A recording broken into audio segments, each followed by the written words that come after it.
көтерме оқушылар. Жақсы отыра қойыңдар. Бүгін көңіл-күйлеріңіз қалай? Жақсы, иә? Олай болса, сабағымызды бастайық.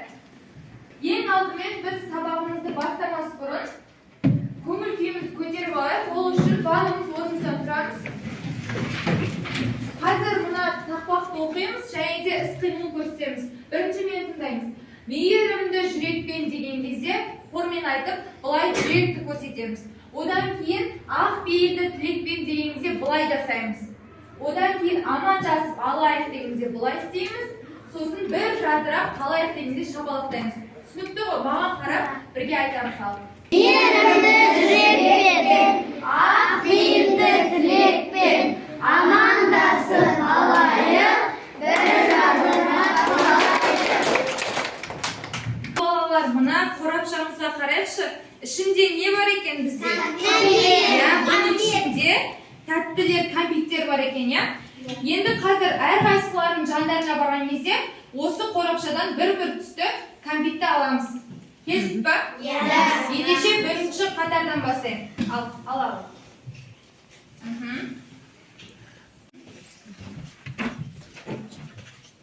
Иә. Аблоки. Тез аламыз.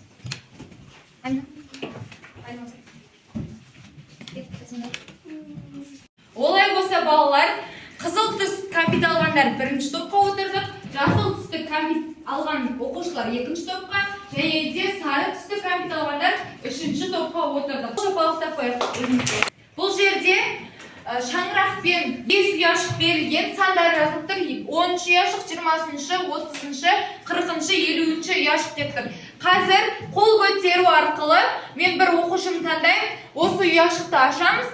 Соның ішінде сұрақ болады, және де соның жауабын бірге беретін боламыз, иә? Ендеше бастайық. Кім бірінші ұяшықтан бастайды? Бекнұр. 50-ші ұяшық. 50-ші ұяшық, иә? Ендеше бәріміз 50-ші ұяшықты ашайық. Сұрақ шықты. Диалог дегеніміз не? Диалог дегеніміз екі адамның немесе көп адамның сөйлесуі. Жарайсың. Жауабын көрейік. Дұрыс. Диалог деген екі немесе одан да көп адамдардың сөйлесуі. Келесі. Алинұр. Қай ұяшық таңдайсың? 20-ші ұяшық. 20-шы. Ендеше бәріміз ашайық. Сөйлемнің неше түрі бар дейді? Сөйлемнің 3 түрі бар. Қандай сөйлем? Лепті сөйлем, сұраулы сөйлем, сұраулы сөйлем. Жарайсың. Бұл жерде бізде ребус берілген, иә? Ендеше бірінші суретке қарайық. Бұл не суреті? Лақ. Лақтың алдыңғы әрпін аламыз да артқы екі әрпін алып тастаймыз. Қандай әріп қалды? Л. Иә. Есік деген бұл жерден есіктен? Е. Дұрыс. Мынау қандай әріп? Қ. Дұрыс. Мынау ненің суреті? Етік.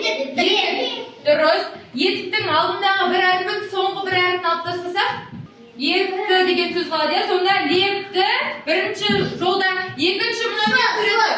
Сөмке дұрыс әрпі қалады. И. Мынау және де леп. Сонда бізде лепті сөйлем деген тақырып шықты, иә? Бүгінгі біздің тақырыбымыз балалар лепті сөйлем.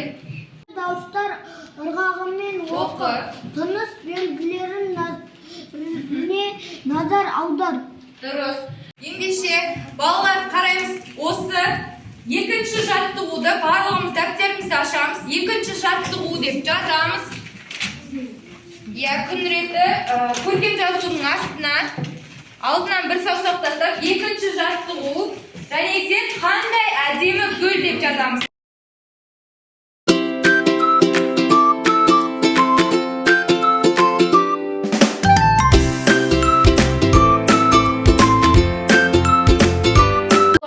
Жаздық, біздің қолымыз кішкене шаршап қалды, иә? Сол үшін біз сергіту сәтін жасап алайық бірге. Орнымыздан барлығымыз тұрамыз. Қайталайық.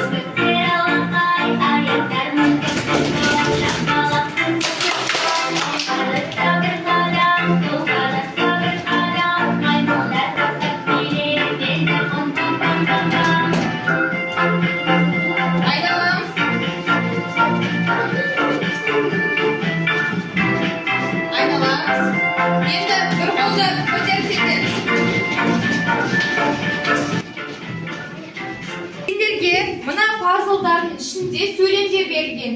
Яғни лепті сөйлем. Лепті сөйлем берілген, бірақ ол сендерде шашыраңқы күйінде.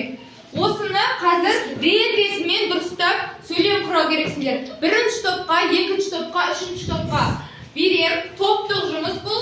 Және де құрдап болғаннан кейін бір-бірімізге қолымызды ұстап, яғни қолымызды тигізіп, топтық жұмыс аяқталғанын білдіртеміз. Бірінші топ. Осы жерге мынау сендердің сөйлемдер. Екінші топ. Мынау сендердің сөйлемдер. Үшінші топ. Мынау сендердің сөйлемдер.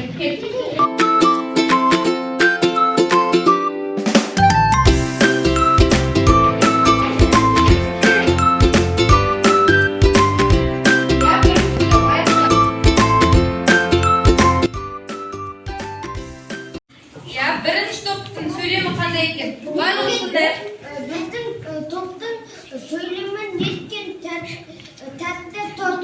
Жарайсыңдар. Неткен тәтті торт деген сөйлем шықты. Отыра ғой, Еркінұр. Қараңдаршы, қандай үлкен шар. Жарайсыңдар. Қараңдаршы, қандай үлкен шар деген puzzle'дан сөйлем шықты. Одан кейін үшінші топ. Алақай демалып басталды. Жарайсыңдар, дұрыс. Қандай әдемі гүл. Жарайсың. Леп. Дұрыс, жарайсыңдар. Демек, леп сөйлемнің соңында қандай белгі қойылады екен? Жарайсыңдар. Еркінұр жарайсың. Сосын Алима жарайсың. Тағы да Заманбек, Али.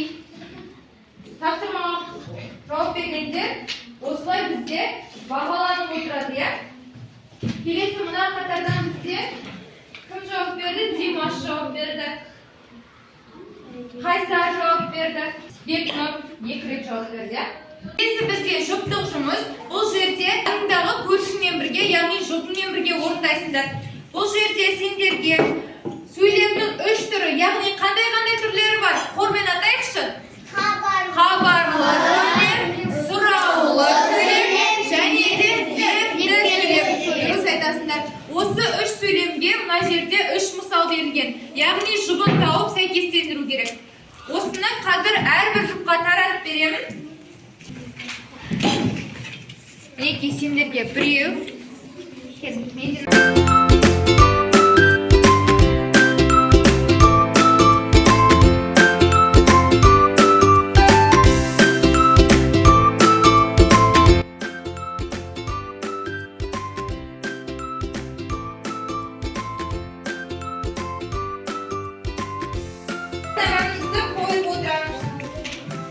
Ендеше балалар, сұраулы сөйлем аяқталғаннан кейін қандай тыныс белгісі қойылады екен? Дұрыс, сұрау белгісі. Лепті сөйлем аяқталғаннан кейін қандай белгі? Белгісі. Және де хабарлы сөйлем аяқталған соң бізде жарайсыңдар. Алимансыр. Аяқталғанды белгіледі және де ең соңғы жерінде сұрақ белгісі тұрады. Бүгінгі сабағымызды қорытындылау үшін біз сөйлемді тауып ойын ойнаймыз. Қазір мен сендерге сөйлем айтам, сендер ол сөйлемнің қай сөйлемнің түріне жататынын айту керексіңдер. Мысалы, сұраулы сөйлем, лепті сөйлем, хабарлы сөйлем. Қазір мен сендерге біртіндеп сөйлем айтатын боламын. Ал ендеше бірінші сөйлемді тыңдайық. Сен қай қаладансың? Жауап береміз. Ал Али айта ғой. Қандай сөйлем? Сұраулы сөйлем. Дұрыс, сұраулы сөйлем. Келесі сөйлемді айтам, тыңдаймыз. Мен бүгін 5 алдым.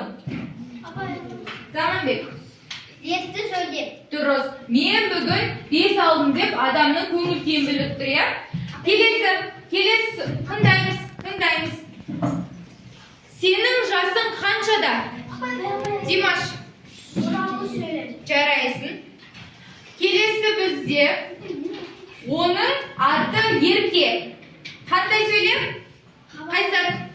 Хабарлы сөйлем. Жарайсың, хабарлы сөйлем. Және де соңғы сөйлем айтам. Алақай, бүгін жаңа жыл. Алима. Алақай деп көңіл күй білдіріп тұрмын. Дұрыс. Лепті сөйлем, иә? Жарайсыңдар. Осылайша бүгін балалар біз қандай тақырып өттік? Барлығымыз бірге айтайықшы. Лепті сөйлем. Деп те сөйлем, аяқталғаннан кейін қандай тыныс белгісі қойылады? Леп белгісі. Жарайсыңдар. Енді балалар, бүгін сендерге сабақ ұнады ма? Мынау бізде кері байланыс жасанды интеллект арқылы жасалған. Егер де сабақ ұнаса, түсіндім, сұрағым жоқ деген жасылды басамыз мына баланы. Ал егер де әлі де түсінбедім, қоятын сұрақтарым бар болса, осы ортаны басамыз. Мүлдем түсінбедім, маған сабақ ұнамады деген оқушылар қызыл түсті мына оқушыны басады, я? Бірінші қатардан бастап келеміз.